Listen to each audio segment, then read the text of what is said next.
Welcome back to Horn Takes, everybody. I am Sean Redfern of the Horn Takes podcast, and joining me tonight from the cheap seats, a familiar face, I guess a couple familiar faces at this point. We got Marc Pena from Occupy Left Field that's going to join us, talk a little football tonight, maybe a little baseball towards the end of the show too, so y'all tune in for that. And then we've got Michelle Lynn that's been with us for the last few episodes, so we're glad to have Michelle back. Guys, how we doing tonight? Doing good. Thanks for having me back on. Absolutely. Yeah, It's Friday Eve. doing fantastic, Sean. Glad to be here and looking forward to talking some Texas sports tonight. Yeah, man, it's going to be good stuff. Before we get into all that, let's take care of a little bit of business. Our friends over at ChinookSeedery.com, they're good to us. We'll be good back to them. These are the best seeds ever, by the way. They're big. You never get the crappy seed like you get with some of the other brands that's all rotten and just kind of melts in your mouth. It's never like that. You always get the good one. So make sure you guys get over to ChinookSeedery.com. Use our promo code. It's Horn Takes. They'll give you 10% off your order. They used to have, and I guess they did it for just a short time because I actually looked at the website today. They had a bucket with 75 individual bags of seeds that you could choose every single one of them. They've got 8 great flavors. You can still buy big boxes of them. You just don't get the bucket anymore. So I guess that was maybe some kind of promotional deal, but go over there, check out our friends at ChinookSeedery.com. Hey, seeds are not just for baseball, right? Seeds are for whenever you want to chew them. It's football season. I know y'all get nervous watching these Texas Longhorns. Get you some seeds. It'll help you. Like, I don't know. It'll help calm you down. So now that we're done with that, let's get into it. We're a quarter way through the season, guys. I'll start with you, Marc. Talk about this football season so far. Just give us your overall thoughts as we're a third through the 2025 campaign. I'll say this, Sean. I really needed last Saturday, man. I was getting a little bit nervous based on our performances against San Jose and UTEP. And, you know, I was telling folks, I haven't mentioned on Twitter, I wasn't going to take a ton away from the results of Sam Houston, but I think big picture, right, that's about as well as we could have played in a game like that. Winning that game, I think what was it, 55-0 as the final, and I felt like that was the score going into the fourth quarter. So I felt a little bit encouraged coming off of that. Felt like Arch, definitely had a better game. Hopefully got him some confidence going into the bye week. And I think it's obvious to all of us, right? That's going to be the biggest factor for Texas football going into the rest of the season. Is Arch Manning going to step his play up and play the way that we expected him to? So I think all things considered, I'm feeling okay with where we're at right now. You and I talked a couple weeks ago about the Ohio State loss. That was obviously a little bit disappointing. But you go into the bye 3-1. You feel like you have 2 important but winnable games with Florida and Oklahoma coming up. I'm sure we're going to talk about those quarterback injuries a little bit later in the show. But really just excited to get into SEC play and see what we're capable of against better competition. Absolutely. Michelle, same question. How are you feeling so far after 4 games of Texas football? I agree totally with Marc. Feeling a lot better about where this team is at mentally after having a good pick-me-up game, good bounce-back game last week. I think the thing that worries me the most, or not necessarily worries me, but that I'm just keeping in mind going into next week, is just like Marc was saying, where their headspace is going to be at. I think there's so much left on the bone in terms of what our offensive scheme and what it can look like, because we've had so many injuries with Trey Wisner and CJ Baxter being out last week. And we've also, weapons have been in and out in terms of DeAndre Moore. He was out with a concussion one week. And then we haven't even seen one of our biggest transfer portal acquisitions in Emmett Mosley. Is he ever going to get on the field? I feel like there's just so many pieces that haven't been even put in the puzzle yet. So it's hard for me to even grade where our offense is at. So to me, the only thing that I'm hopeful for is that their mentality can stay right.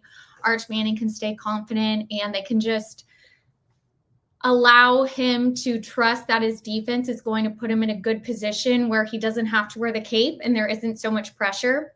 So those are kind of all the things that I'm thinking about going forward into conference play.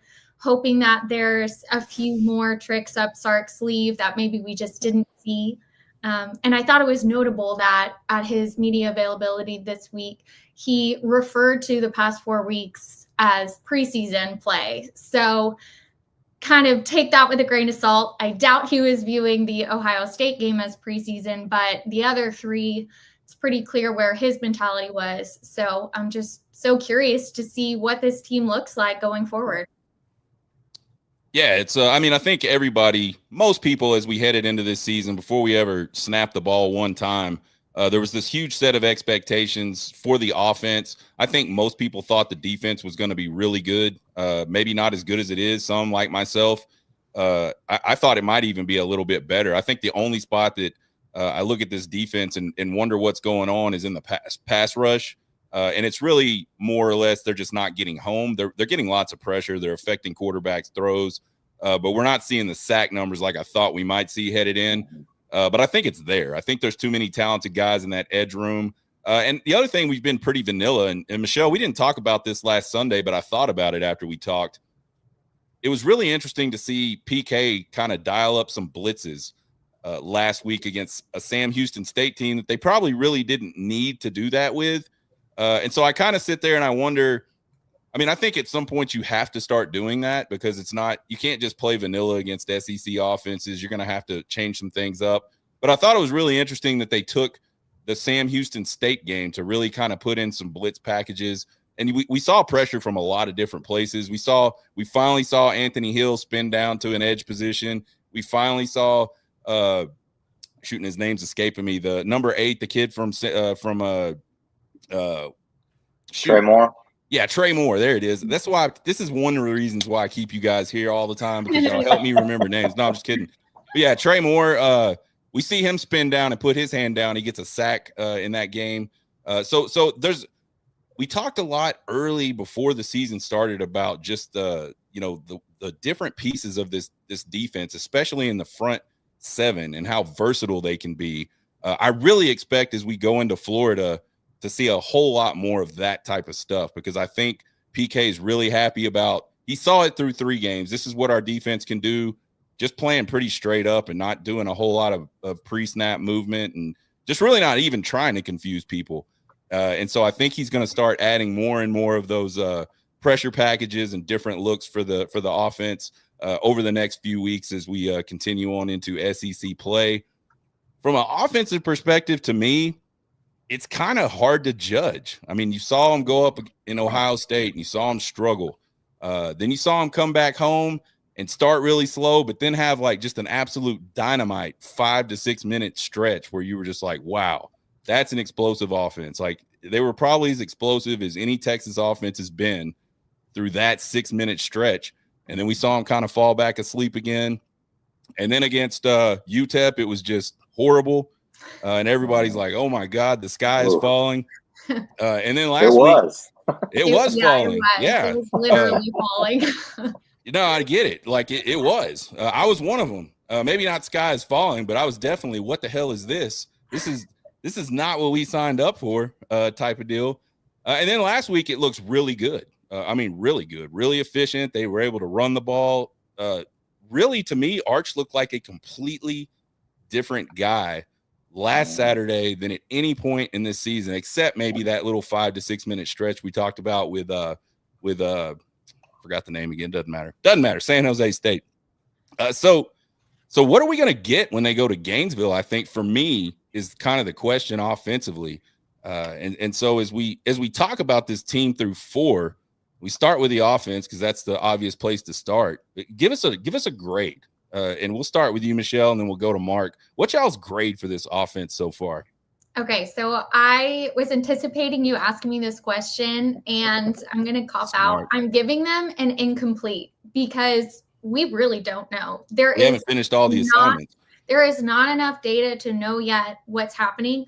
I don't even know who's going to start at center because Cole Hudson got an injury. Cole Robertson looked pretty good. Was that because he was playing against Sam Houston State or something else? So I couldn't even tell you who all 5 offensive linemen are going to be. Jack Indries, he sort of broke through the first 2 games, but then he has been non-existent in targets the past 2 weeks. So it's like, okay, what's going on there? Are they just holding him back because they wanted to get more people in the mix? And then again, I already brought him up, Emmett Mosley. How is he health-wise? What's the running game going to look like with Trey Wisner and CJ Baxter? Will Baxter be held out again? Who is RB3? Is it Christian Clark or Gibson or Simon? You know, I think they all have different things. Simon has sort of impressed me maybe the most, possibly because he's just a freshman. So it's kind of like, oh, wow, he's so young, you know, shiny new toy. Whereas Clark has been really good in the screen game, but then Gibson has showed some bursts as well. So I don't even know how to grade this offensive team. You know, what position is even really settled? So That's fair. It's just hard to give them a grade. Yeah, I think all that's fair. And, you know, you talked about a lot of different names. And I think, you know, Sark had to use the preseason to try to figure out who can play and who maybe they can depend on in certain types of situations. And I think probably he understands that because he had a plan going into that. I think for fans, it's really frustrating to just not really understand what's going on and not see what's happening. And like, we don't know the plan, and that's fair. He's not going to tell us the plan. But there's probably something there that he's trying to figure out. And that's why we're seeing all these guys come in and out. And that's why we maybe saw Jack Indries a little bit early and haven't seen him since. A lot of it too is just what the defense gives you. And so it's, to me, I'm glad that we're not seeing Arch try to like dial into one person or a couple of different people and force the ball in there, because that's what he's comfortable with. They're really distributing the ball really, really well. And I think, you know, for Arch, as we talk about the offense, that's all he needs to do. The talent's around him. He doesn't have to be Superman. Just get the ball to the right guy and let them go make a play. And so it'll be interesting to see again as the talent level picks up of the teams we're playing. And make no mistake, Florida's a talented football team. They suck at like actually executing football right now, but that's a talented team. They hung with Miami for a long time in that game, and it just kind of got away from them late. But they're going to be a massive step up in competition from what we've seen the last 3 weeks. Probably not the same level as Ohio State talent-wise, but really, really close. So, Mark, what do you think offensively? What grade would you give this team so far? I'm a tough grader. I'm going to say, for a multitude of reasons, I'm going to give us a C- after 4 games. I think one of the big things for me, right, is I'm grading based against my preseason expectation. And while I haven't seen what I want to see yet, my expectation still hasn't changed, right? I expect this to be a playoff team, right? And I expect this to be in the round of 8, the semifinals, and playing as one of the, you know, last teams in the country. I think what concerns me is the injuries. You know, y'all kind of alluded to that, but we can't stay healthy. I don't think offensively we're going to be able to do enough to get us where we expect to be at the end of the season, right? If Wisner can't stay healthy, if Baxter can't stay healthy, I'm not confident that our 3rd string, 4th string, 5th string running back is going to win us SEC games, right? I know those kids are talented, but we need our top line players when we get into big games later in the season, like Georgia, A&M, games like that. And then, you know, you go back to Arch Manning. He just has not been consistent. Funny enough, before the UTEP game, we're at the tailgate having a conversation amongst a couple of fans. My big concern for Arch is that I still have not seen him be able to consistently complete the short pass on like 3rd and 6, right? Get us a 9-yard slant or an out pattern on the sideline.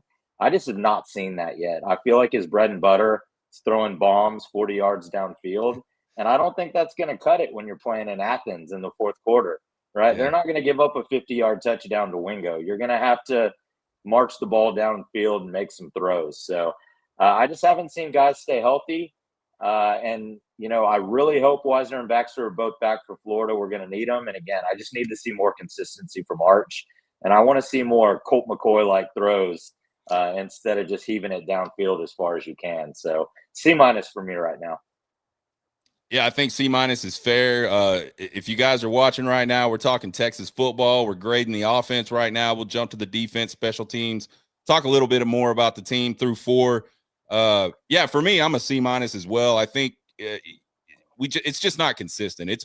I think they've played A- ball, maybe even straight A type ball at points this season, but it has not been consistent enough over games. Now, what we saw last week, I think if they can repeat what they did last week fairly consistently, I think that jumps them to an A. Like for me, if they were to go out against Florida and the offense was just efficient, and we don't have to score 55 points, but they can move the ball and they can execute the plays, and we're not killing ourselves with penalties, which to me still a problem. Michelle and I talked about third down conversions. We talked about going forward on fourth down all the time instead of taking points.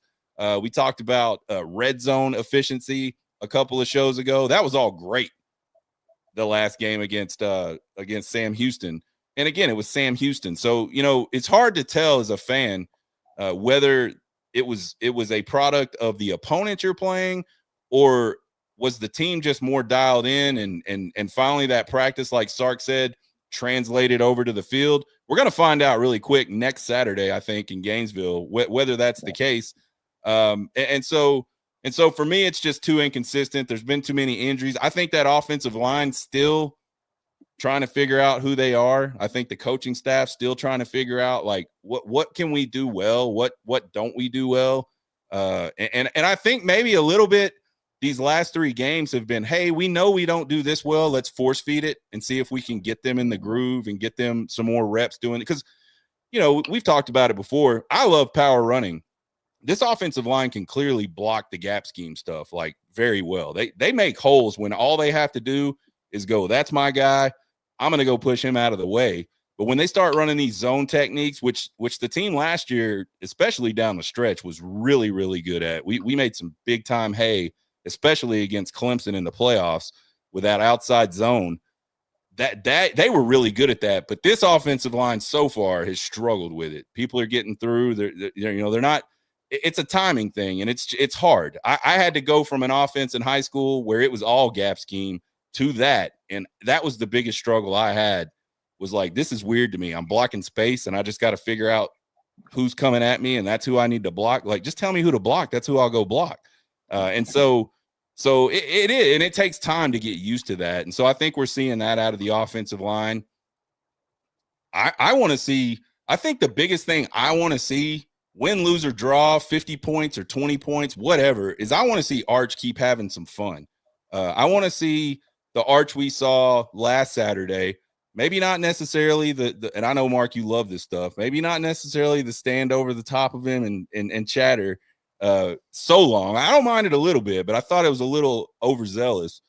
But he was having fun. You could clearly see he came to the sideline. Him and his teammates were having a good time. He was interacting with coaches in a not normal way. I don't think that you would see. Him and Sark had that moment where Sark's telling him something. I think Sark told him something that just kind of got him hyped up, and he just pushes off of him a little bit. And it was all in fun. Obviously, there was no like anger there, but I want to see that. And I think if he'll do that, the rest of the offense is going to follow. And a lot of that sort of angst and a lot of sort of that, I don't know, nervousness and what's causing a lot of these penalties, these pre-snap ones especially, this is the one that kills me. I think some of that stuff starts to erode away if they can stay loose, stay having fun. So that's what I want to see out of this team. But right now, as all 3 of us have said, it's just way too inconsistent to really give it a solid grade. And it's wild because it's been really good, and it's also been there was times against Ohio State where it looked really good. Yeah. Most of the game it didn't, though. So can they go on the road in the SEC against, again, an opponent that's going to be solid, at least roster wise, and can they repeat what they did this last weekend? I think that's the key for the season going forward. Mark, we'll start with you on the defense. Grade up the defense for us. I think the defenses look great, right? Even against in the Ohio State game, I thought they played pretty well. And I really have no concerns right now about the defense. You mentioned earlier, not as many sacks as I was expecting to see. But I have all the confidence in the world on that side of the ball. I think once we get into SEC play, they're going to continue to level up and play solid defense. So I think they've shown about what I expect.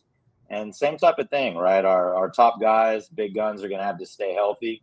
But that defense, it looks pretty nasty. I'm excited to watch them play, against teams like Florida and Oklahoma. And kind of why I'm bummed about those injuries, right? I'm one of those guys where I want to see us play against those teams and their star players, right? I want to see what we're made of the first week of October. I don't want to have to find out in November if we're actually legit or not. So, Right. yeah, and that's kind of my mindset, man. I want to see them against Lagway.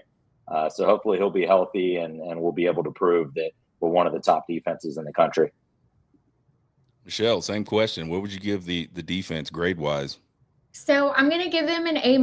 The only thing that holds me back from giving them, A+ gold stars is because I think in the Ohio State game, they left a lot of meat on the bone. It was Julian Sain's first start ever, and I feel like we really should have gotten a lot more pressure on him, made him uncomfortable. I know that they only scored 14 points, but in a game like that was all it took. So I felt like they came out a little slow compared to what my preseason expectation was for them going into that game. And I also think just in general, I really want to see more from some of our stars, Colin Simmons, Ant Hill. I really want to see them rise to the top. We've had some great new faces like Grayson Littleton, and Jelani McDonald is really breaking through, which is awesome. But I want to see our superstars, because when your team's best players are playing their best, that means, everybody else is playing their best too. So I kind of want to see them get back to where they were last season. But again, it's like I'm grasping for straws. I still give them an A-. So, yeah. But yeah, overall, I'm really happy with the defense. I think that similar to the offense, they've probably been holding some cards close to the chest. They've really just been trying to get a lot of people involved and in the mix, trying to get guys healthy for going into conference play. So I think it's hard to really judge them because I don't know that they've been going 1,000% yet. So it makes me really excited for conference play because I honestly feel like on both sides of the ball, I have no idea what we're going to see. Yeah, I think, I could grade them. I'm going to give them an A. I think they could be better. And again, I think it's really getting home on the pass rush. I think everywhere else they've been really good. And what's really interesting to me about this defense, a lot of different guys have played. I meant to go and because I know Sark said 75 guys played last weekend. I think total 89 guys have played so far this season. I wanted to go back and try to look at the numbers wise, split wise, whether it's defense or offense. I feel like defensively, way more players have played this year than offensively. And I could be wrong. That could just be my messed up perspective. But let's say that's true or even close to true. They're still kicking the crap out of everybody. There's all these new faces jumping in all the time, and they can't do anything. I mean, they were talking early in the fourth quarter last week about the lowest output under Sark, or the lowest defensive, the least yards they had held a team to under Sark was 111. And I think they only ended up getting 113 in the game last weekend. So, just phenomenal effort, and they just fly around. And for it to be so vanilla through 3 games and still be able to be in the top 10 of all of these defensive categories, they're the best defense in the SEC right now, at least statistically. And all that's going to change more and more over the next few weeks as we get more games under our belt and things like that. A lot of that'll shake up, but they've done it through 4 games and they've looked really good. And so I'm a lot more. I was a little concerned heading into the season about the defensive tackles, not necessarily the bodies, but just can they do that again? Can this defensive line group sort of even come close to repeating what the last 2 did, which were so dominant? And they have, I don't think they've been that dominant, but they're doing what they need to do. They're plugging up the middle. They're getting pressure up the middle. And it's come on in the last couple of weeks a lot more than it was early in the season. And so they're going to be really tough regardless of of which two guys have their hands down in the middle, they're going to be really tough to run the football on, I think. And so, and I think just the sheer amount of players that they trust that they can put in games, and they don't have to worry about this guy getting physically beat or this guy not knowing where he's supposed to be. It is going to be big time as we head into SEC play and we start getting into November and everybody's tired and beat up. There's going to be a lot of guys that they have that they can run out there that a lot of teams, even in the SEC, aren't going to have that many players. So I'm really excited about the defense. I was super excited about them headed into the season. I still feel like this is the type of defense that can allow that offense to struggle. You know, it's like, okay, if the offense doesn't come out like gangbusters every single drive, they can win games by keeping the game close and then making plays late. And so I still feel that. And I hope that Sark really feels that, because I want to see us. I would love to see us go into a game where the offense struggles and Sark doesn't try to force it. He just goes, this is what it is. Like, the offense is struggling. We're going to keep banging away at it. And we've got enough playmakers offensively. We'll make some plays. Defense, keep us in this game until that happens. And so I'm really interested to see if he kind of adopts that, or if we see more of what we saw against Ohio State, which was, we got to go for it every fourth down. I mean, you look at the first three games and it was like fourth down. I mean, I bet we tried. I think we attempted 12 fourth down conversions in the first 3 games, which is just kind of nuts to me on the surface, at least. So anyway, yeah, that's me. I think the offense and the defense have some room to improve, certainly the offense. But yeah, I mean, I came into the season kind of thinking like, man, the offense, it's just not going to be there that soon. There's too many people to replace. You know, and Arch is very talented, but that's different. It's different coming off the bench and maybe getting a few plays, or even coming off the bench and knowing that when Quinn is healthy, you know, I'm going to go back to the bench. That's my role on this team. It's different being the guy than it is being like a guy that comes in and plays. So I think we saw a little bit of that for Arch early. So let's we got a couple comments in here. Let's throw one of them up here. Sparkfire says, seems to be a trend across college football that everyone's struggling to run the ball. Do I see some improvement in our run game as we enter SEC play? I sure hope so. I hope that that's like a gradual thing that we see. And I know we're getting Michelle blocked out of here, but we'll it's all good. We'll get that fixed in a second. But yeah, I mean, I hope so. I think it can. And I think it makes sense that it would if they keep repping it. You know, it's just Sark's going to have to, especially to me this year, not give up on running the football, because it's a different group of linemen. Like, you got to get them some reps. You got to let them start feeling it together. And so I think that's the challenge for Sark. You know, he's got all these weapons. He's got all these big time recruits at every position. Can he kind of navigate through not being able to score a touchdown like every 3 plays like he wants to? And again, there's nothing wrong with that. But it's probably not going to happen immediately in SEC play. So that's my take on that. What do you guys think? I agree. I think it will get better, especially having Trey Wisner back. Honestly, going into the season, I thought CJ Baxter, I thought they should hold him out as long as they could, because his knee surgery, I don't think it was just the ACL. I think it was a full-on restructure of multiple ligaments. So I actually don't think it was an ACL. I think it was a medial collateral and a posterior collateral. It was a brutal injury. Yeah, like when it's just a clean ACL tear, it's kind of like, okay, 8 months and you're good to go. But I know there was a lot of damage done with his knee. So I was surprised when Sark started to say, we're going to get him involved early. So I wasn't surprised to see him kind of, I know he didn't re-aggravate his knee, but usually you're sort of changing your running form and then that can cause other injuries. So cue the hamstring.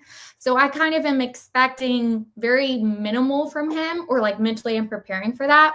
And I'm excited to see Wisner, because he actually had a great game against Ohio State. Yeah. And that was a great defense. One of the highlights of the offense for that game, I would say. And I think that his goal is he's viewing this as a contract year. You know, he wants to go to the NFL at the end of this season. So I think that's going to really make him want to propel himself and be that leader in the room. So I'm excited to see what his presence is going to bring back as we get to conference play. I sort of heard from some reporting, I think on Texas football and Inside Texas, that he was really held out as an abundance of caution, but that he probably could have played last week. Now, who knows if that's true, because you never know with Sark. But I'm excited to see what he brings. And it does make me feel better about Texas's running struggles. The fact that Oklahoma's running game is non-existent outside of John Mateer, who now is out. Florida's been struggling to run the ball. Almost every single SEC team, I'm like trying to think who is good at running the ball. I guess maybe A&M. I don't even know. Missouri.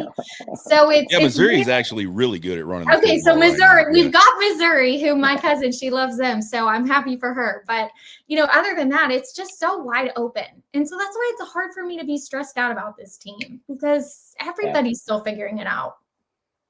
Yeah, and I think it's not. We talked about this, I believe Sunday, Michelle, or maybe a Sunday before. It's not the same anymore. You don't have three guys deep at every position like you saw with those really good those really good Georgia teams, those really good Bama teams. Like the days of that are kind of gone with NIL and the transfer portal being as open as it is. So it's going to take a little bit longer for teams to get together. And earlier in seasons, offenses are generally behind defenses because defenses just have less to think about, and there's less timing involved in what they need to do to execute. So, yeah, I mean, to me, it's not a surprise that we're seeing offenses struggle. I think overall, real quick, I think we got to give this team a B- so far this year. Does that sound fair to y'all? What do you think, Mark?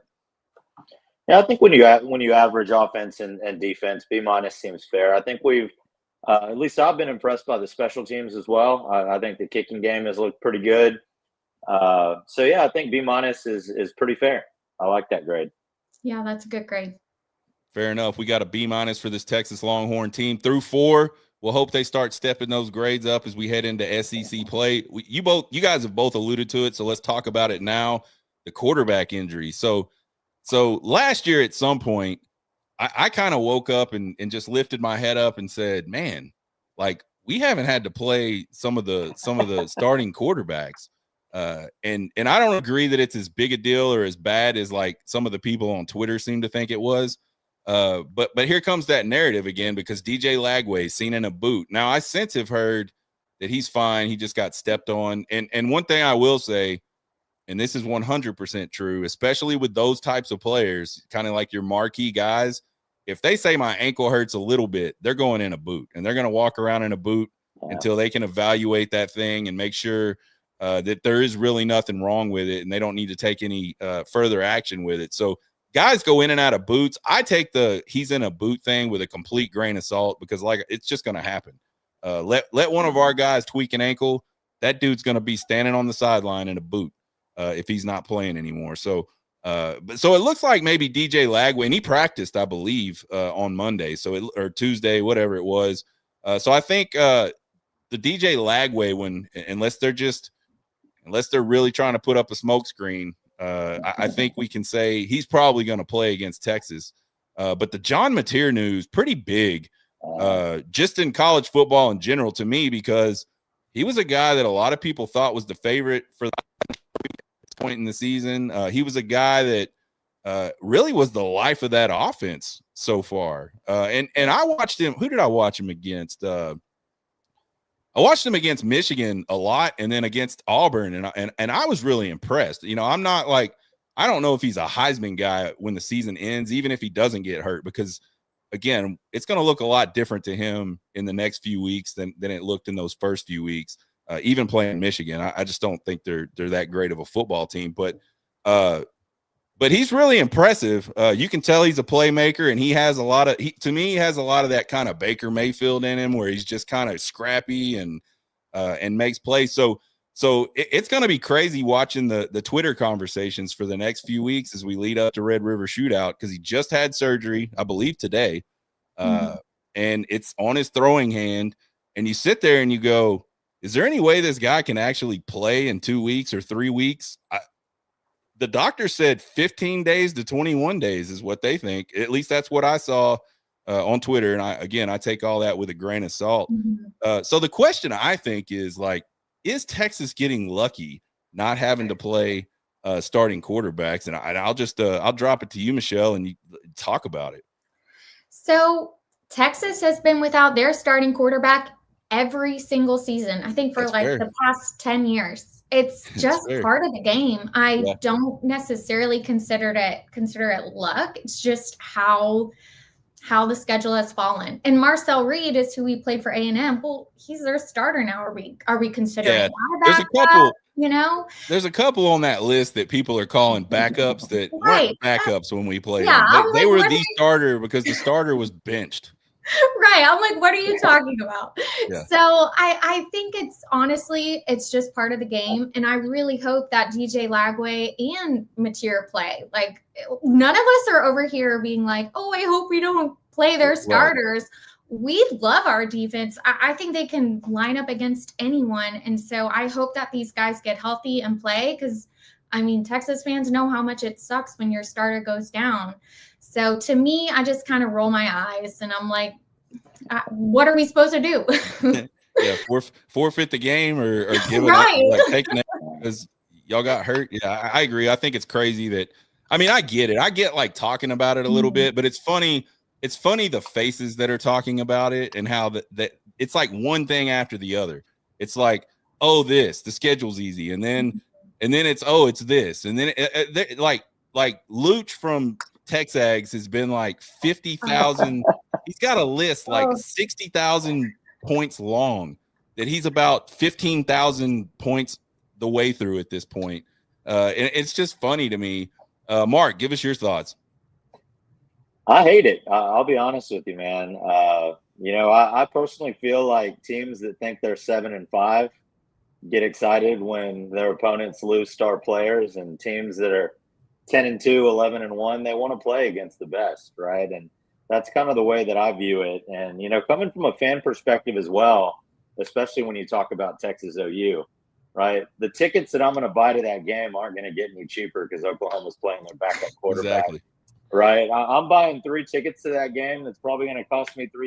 I want to see the best players suit up. Mm-hmm. And I don't want to see a 40-0 game unless we earn a 40-0 game.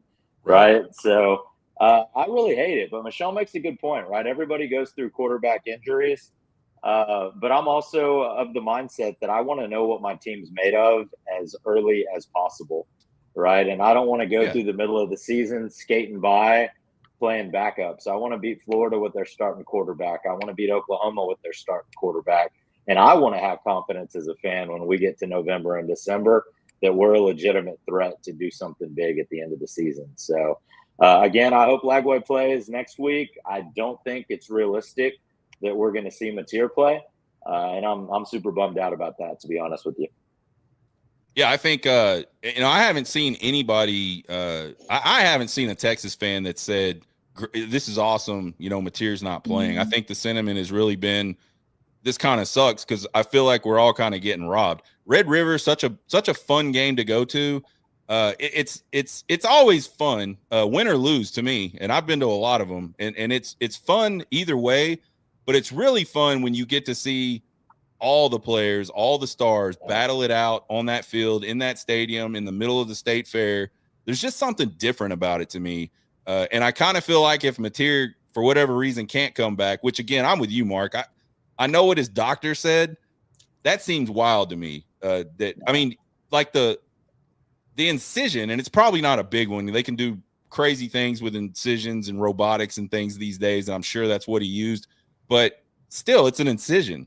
An incision takes like a week to heal generally.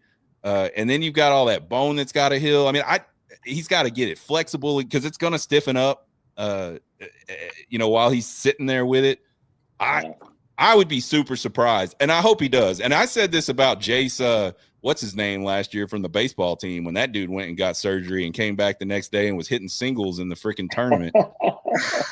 Yeah. I tweeted out, like, I'd be really surprised if that dude plays. And sure as shit, he played. And not only did he play, but he hitting the ball. He contributed. Yeah. And that was just like a wild moment for me. So I think a lot's possible on that front, and we'll see. if he does play, I hope he's back, to 100%, because you never want to see somebody come back from an injury and get hurt, trying to rush it back. So yeah, I'm with y'all, man. I think Texas fans want to be able to say we beat the best you had. And to your point, Mark, like, beating Oklahoma, beating Florida, that's great.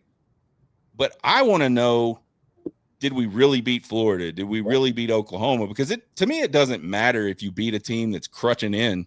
Sure. You're not going to beat that same type of effort. May not beat a Georgia that's healthy. It may not beat Texas A&M that's healthy. Hell, Vanderbilt, that game went from one where I was like, to like, I may run down there to Austin for that one, because like watching Diego Pavia is fun. Like that dude is like, they look like a legit freaking football team for the first time since I can remember.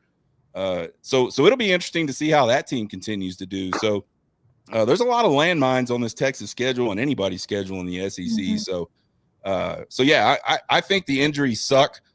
And I agree with your point 100%, Michelle. We have dealt with so many QB injuries over the last few years. It's almost like this is just the football gods paying you back and just going, man, we feel bad for y'all. Like, we're gonna throw you a bone. Throw you a bone. Yeah. But that being said, I so hope that both of them play, because it is frustrating and we want to get these marquee games. Like, I know the Florida game would have been a night game had they had confidence that Lagway was healthy and he was playing at, full health and strong. But it is what it is. And we can only control our own team health, and our own team has a plethora of injuries. So we need to just focus on us getting healthy and not be concerned about which quarterback is playing, control our controllables. Yeah, absolutely. We're talking Texas football through 4 games. We're talking quarterback injuries here with Mark and Michelle. I'm going to prop another comment up. It's from our friend Devin over at the Girl Herd. She's all about her some Michelle. She's loving it. Really cool how you ladies prop each other up and support each other. So thanks for the comment, Devin. Let's switch. Well, do you want to say anything to Devin out there? She's listening. Thanks, Devin. I appreciate it so much. The Girl Herd, they're so cool. I discovered them this summer, and that was kind of what made me start getting more involved on Texas Twitter. I was like, oh, there's a girl space here. Like, all right, let me start tweeting. So I appreciate all of their support. The whole UT community, honestly, is so strong, and everybody is so friendly to each other and really uplifts each other. It's been awesome to be part of. Yeah, it's really cool. I actually we were in Ohio, and I just turned around and I saw the ladies of the Girl Herd standing like right behind me. So I had to go introduce myself, and I got a picture of them too. I'll throw that up on a show one time. I got a picture with the Girl Herd. Yeah. So I felt like I was amongst celebrities. So that was pretty cool.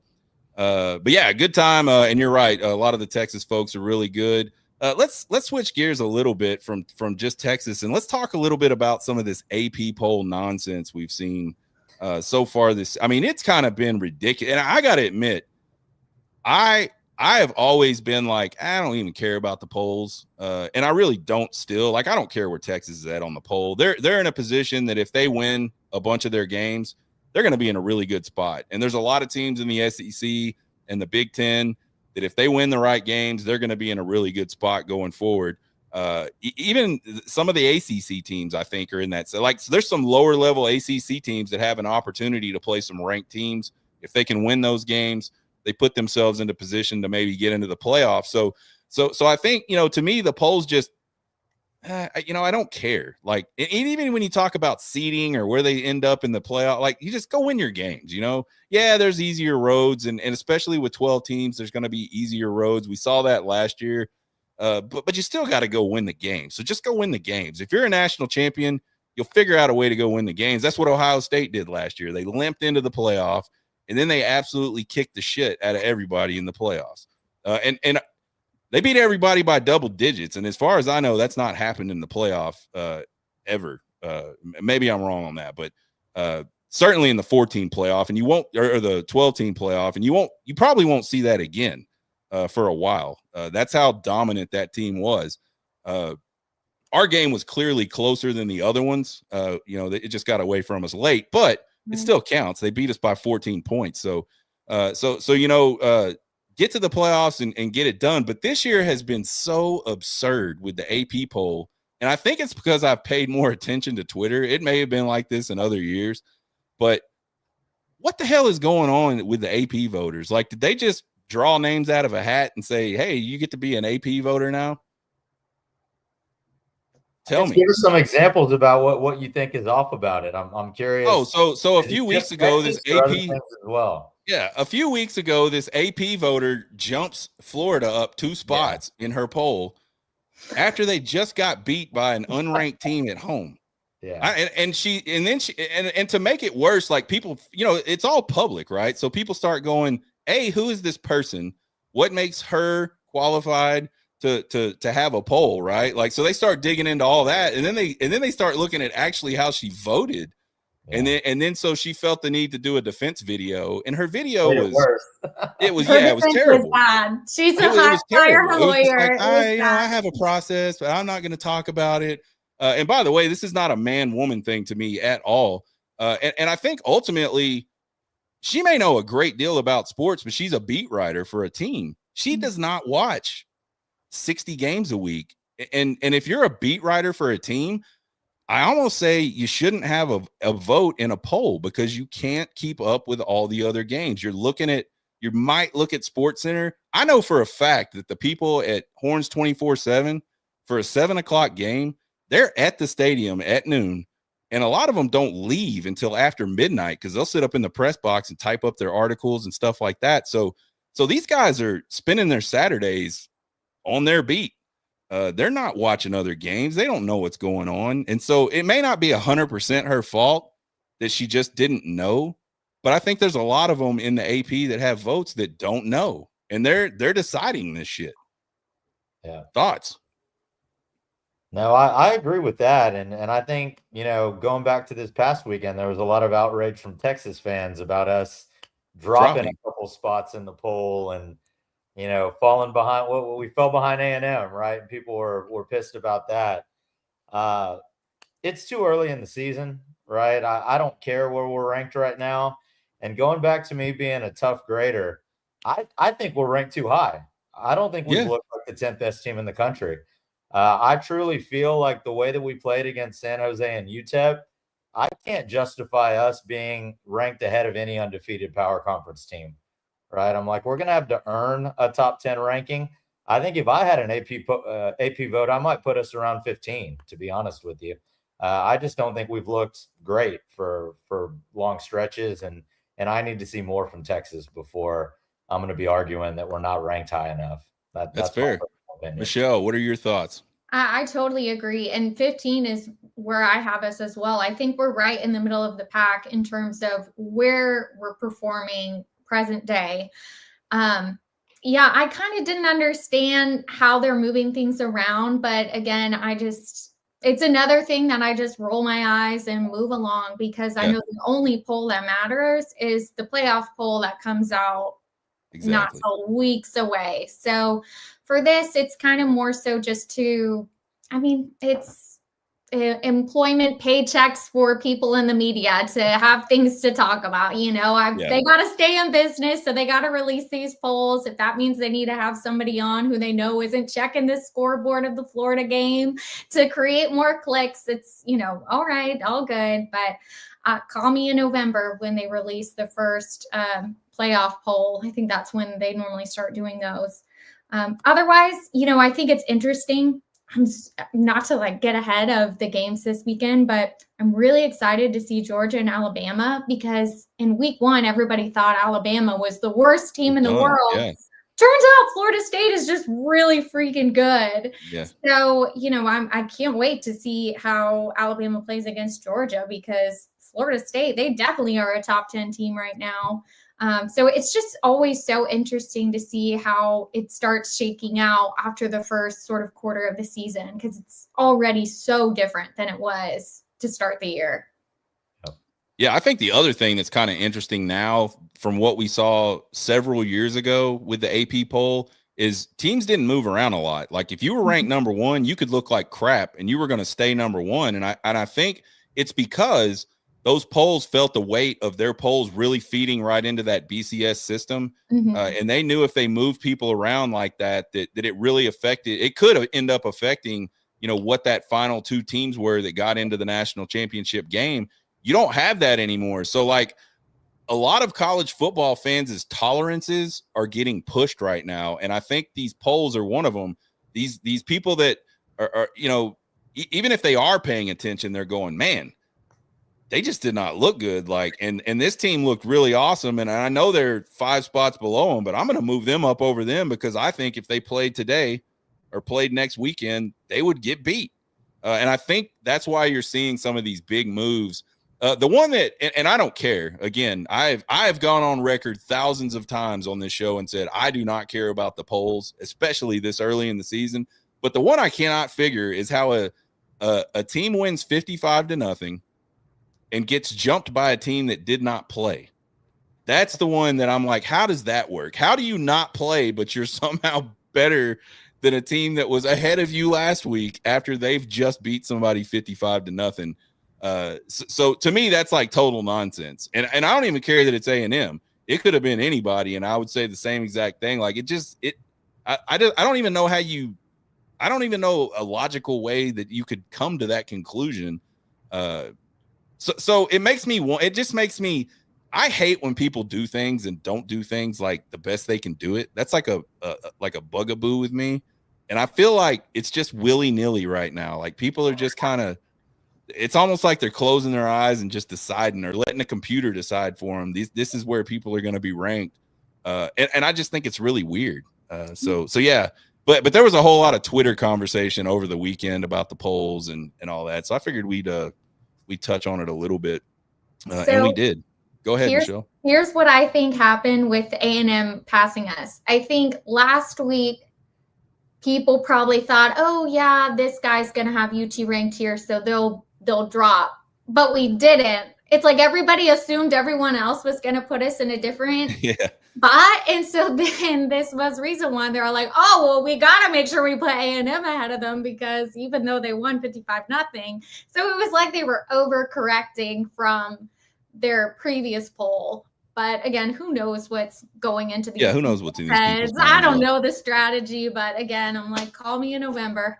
yeah, exactly. I am a huge fan of them just not even ranking teams until conference play starts or something like that. And even then, at least you've got to see the teams. I thought a number 1 ranking for Texas seemed weird to me, but then part of me was also like, who else? You look at what they were bringing back and the staff and all. I mean, who else? Ohio State, I probably would have put number 1 regardless of how many people they lost. But anyway, it is what it is. We'll never figure out the polls. Real quick, let's talk about these SEC schedules. Last night, was it last night or the night before? Night before, Tuesday night. Yeah. They come out with our schedule for the next 4 years. I quickly want to get y'all's take on what you think about these schedules. What's missing? What would you have liked to seen? Start with you, Mark. Yeah, I think a couple different things stood out to me, right? I think, first of all, looking at 2026, right? That is going to be a tough road schedule, SEC-wise, man. Traveling to Baton Rouge, Knoxville, Columbia, A&M. And that's going to be really tough. So that kind of immediately stood out to me. I think the other thing that I noticed, right, is playing Georgia and Alabama the same season. That's going to be tough, 27 and 29, right? Definitely glad we have 1 at home, 1 on the road, but getting those 2 in the same season, man, that's going to be kind of wild. And then outside of that, I didn't put a whole lot of stock into it. I just really feel like current day with NIL, I don't know who's going to be good in 2027. That's right. And if you're going to be honest, right, a team that's not good right now could find some money, go pick up a badass quarterback, and then all of a sudden they're number 5 in the country, and you weren't expecting them to be one of the good teams that you were playing. So I don't take a lot of stock into anything more than a year out. But it's good to kind of see, the schedules come together. I'm glad, and now I have confidence that we're never going to have a crappy home schedule like we have this season. I'm still like super disappointed about our overall schedule here in 2025, and it's going to be a fun next 4 years for sure. Michelle, thoughts? Yeah, that's kind of my thoughts. I'm like, that is future Texas football's problem. It is so hard for me to even wrap my head around, playing Georgia and Alabama, in the far future, when I feel like right now we talked about Vandy. I've got Diego Pavia staring at me and he's got, a dagger. I'm like, oh no. So it's hard for me to really put much stock into the future schedules, but I'm really excited. I feel like next year's slate is awesome. I have an aunt and uncle who live in Knoxville, so we'll probably go up to that game when we play them in Tennessee. And so I'm really excited. I can't wait to go to more SEC stadiums. I've really only ever been to DKR in terms of college football stadiums, so I can't wait to get more traveled. But other than that, I'm not even really thinking about it because I'm just trying to stay in the present and keep my mojo good, because maybe that will roll off onto our team. That's kind of how I am as a fan. That's fair enough. Yeah, I think we all kind of have that little thing where we think if we do this right, the team will play right. So yeah, I guess for me, this is like what I hope to see when we came to the SEC. Like, I kind of thought our first SEC set of schedule was a little bit duddish. There were some big names on there, but there was also kind of the bottom half of the SEC. And so to see some of these bigger names and, just the names, I think are fun. Like, it was really cool last year to have Florida at Darrell K. Royal, something I never thought we'd ever see. And now we get to see it, and we'll see it some more because it'll come back around at some point. Florida will be back on our schedule, and they'll come to Darrell K. Royal. So yeah, I mean, I think it definitely looks tougher. And that road schedule next year, man, that could be absolutely brutal. Like, you talk about the hand we got last year, and you can debate whether it was tough, the super easiest thing that's ever happened. I personally don't feel like you can have just a quote unquote easy season in SEC play, because I think at the very least, all the rosters are usually really good.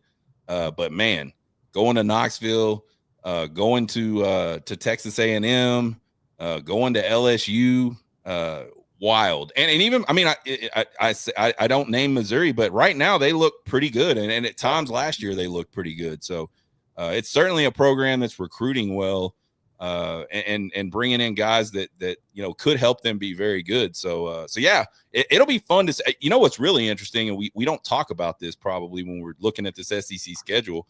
If we keep the same contracts we have for out of conference games, man, some of those years are going to be jam packed with some really tough teams to play. So yeah, you're not going to be able to accuse Texas of playing a weak schedule over the next 4 years for sure, especially if those out of conference games, if the big ones hold. And I don't know. What are y'all's thoughts on that? I feel like they will. I don't think I think what's signed today from a big time perspective will stay.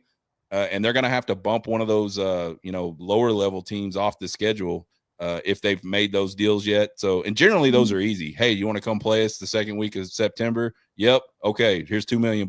Come play us. I don't even know if they have a lot of those scheduled out in advance at this point.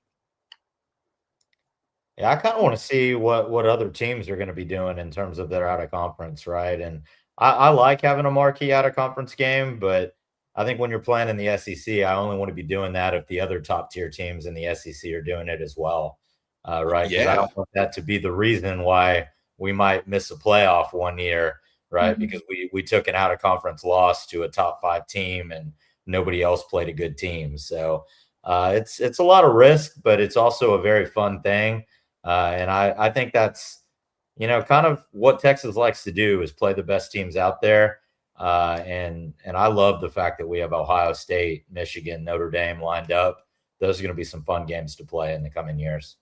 Yeah, I mean, unless you're just loaded down with money, some of these seasons it's going to be tough. Like if you're like us and you go, hey, which one do we want to go to? It's going to be tough to pick. Like next year to pick a road game is like tough.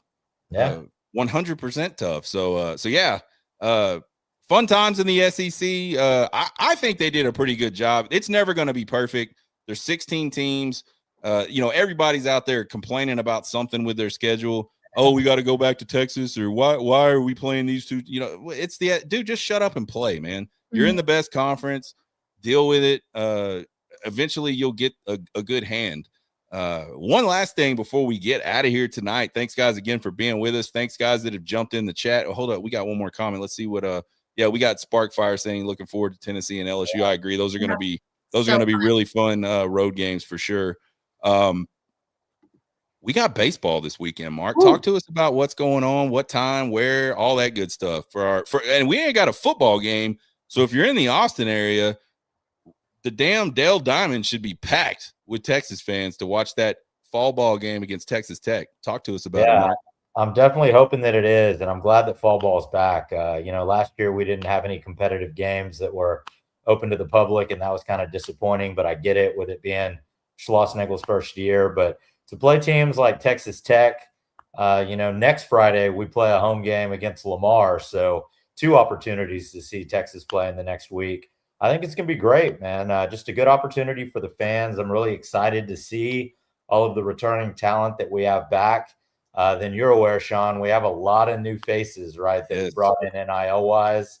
Really excited to see guys like Carson Tenney.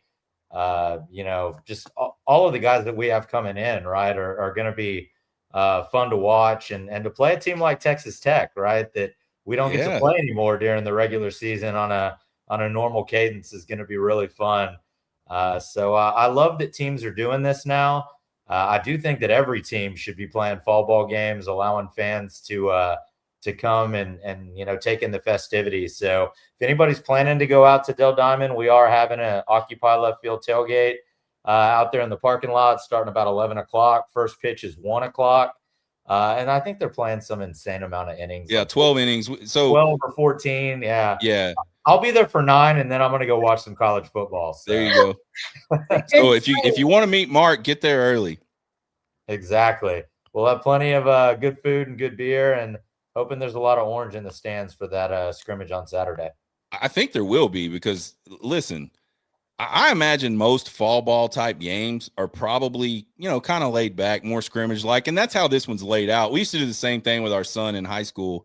They would do these long, games, but they would just flip people in and out. It was kind of interesting. They played half the game out in the field, and then the second half of the game, they would bat and go through the lineup. And so it's kind of, they keep them all engaged that entire time by doing stuff like that. I don't know if they will in this one, but man, with Texas Tech coming to town, this is like that. Those are chippy baseball games. You've seen them. I've seen them. I've seen them up here in Lubbock. It gets wild. They do not like each other, and the fans are into it. And so I think this will be a pretty fun atmosphere to be at. It's not going to be boring. And I bet you a lot of Tech fans, because if I'm not mistaken, Tech is off this weekend for football as well. I may be wrong on that, but Texas Tech fans that live in the Austin area, I would bet money they'll be there if it doesn't mess with football, because they got a pretty good football team this year. So get out there, go see Mark and his guys. Always a fun time in left field. I too am like, I wish there was a way for me to listen to it, because I want to hear how all these new faces do. And then I'm really curious about, some of the guys that have been with the team for a while, how they move them around and how they utilize them with some of the guys that they brought. I've heard that Borba's been playing a little first base in fall ball so far. So, and that's kind of something we talked about last year before the season. He's like that utility corner guy. He can bounce back and forth. So is that a spot where he lands and opens up? I'm hearing A-Rod at shortstop. Yeah, they're moving some guys around. And they brought in the shortstop from Stanford, was it? Or somebody out there in California. So yeah, I mean, there's this baseball team, when you put eyes on it, is for the most part, I mean, there's some guys back, but it's going to look like totally different, especially in the outfield, than what we saw last year. So fun times. Having the best pitching staff in the country. That's what I'm really excited to see. I think you're right. I think arguably you can't argue against it for sure. They've got some arms. Absolutely. Exciting to see what they're going to do. And Schloss, he's got the momentum going now. Year 2, we're expecting big things, and yeah, let's roll the ball out there and see what they look like. Yeah, so get out there Saturday. I've been, follow our guy Zach Sims, Zach at the Dish, on Twitter. Every 5 minutes, he's posting a new commitment for the 2027 class. So like Slosh is cleaning up out into the distance, and these are all guys that are like top 100 type guys. He is absolutely murdering it in recruiting right now. So yeah, get all that stuff together. If you can get out there and support the team, it'll be fun to watch. I guarantee it. And even if it isn't fun, you'll get to go hang out with Mark and the guys in left field, have some beers and all that stuff. Follow Mark Pena, my man, at Occupy Left Field on Twitter. He's an interesting follow because he's on this show all the time, especially during baseball season, but he's just like a fan guy. He's just like everything he tweets is fandom. It's not mostly like numbers or, oh, we got this guy or we got that guy. It's like situational stuff during the games. It's fun to follow. Also follow our ma'am, Lady Michelle Lynn, with 3 N's. I screwed that up the first time I had her on here. 3 N's and a 94 at the end of it. She's done a great job hopping on the show with me. So follow both of those folks. Any last words before we get out of here tonight? So I want to say, Mark, when Sean told me that you were going to be on, I was like, oh my gosh, I'm meeting a celebrity. So I was really excited because I followed you for a long time on Twitter. But so just going off of all of the positive momentum around the football program, the baseball program, and the basketball program with Sean Miller, it's just reminding me of those like 05, 06, 07, 08 years where it was like the perfect storm. So yeah. Last baseball season, I remember it was so exciting. Couldn't believe we won the SEC our first year. So I just can't wait to see, what comes. It felt like everything was just a bonus. And so now I'm excited to see, okay, what can this program actually do now that there's more expectations on baseball? And then with basketball, what's going to happen there? And then with football, we've already talked so much about it. I'm excited. So so I feel so great about our school. I feel like Del Conte has been such a great athletic director. So just so grateful to see where all these programs are at. Absolutely. And that's a good point, Michelle. Let's not forget about those Lady Horns. The softball team goes and wins the national championship last year. The basketball team fell short of their goal, and I think what they were capable of doing, but they had a really good season. The volleyball team is now like 9-0, and they've beat like 8 top 25 teams at this point, or some crazy number. And they just look ridiculous, really dominant doing it too. So sports across the board, and then the Olympic sports are really good. The swimming and diving, the rowing, the golf team. I mean, there's not really crazy. I don't think a sport right now at Texas that's not very highly competitive. And there's a lot of built-in advantages that Texas has, but it takes the right people to come in and unlock all of that. And I hope what we see in the basketball world for the men, and I'm not a basketball guy at all, but I like when Texas is doing well in anything. I hope you can get that turned around, because last year was pretty rough if you're a basketball person. Like it probably got to Zay Collier on Texas Sports Unfiltered, one of the biggest basketball dudes you'll meet. He was like, dude, I can't even watch this anymore. Like this is awful. Like I was on the show with him a couple times where he just looked miserable to even talk about it. So man, for my man Zay, I hope that the basketball team can get some guys in there and do some stuff. Guys, I really appreciate it. I've had a blast tonight. Folks that have jumped in the chat, we appreciate y'all. Thanks everybody out there that's watched. You guys have a good rest of your Thursday night. It's Friday Eve, baby. We're going into the weekend. You guys get hooked. Y'all have a good one. Welcome. Thanks all.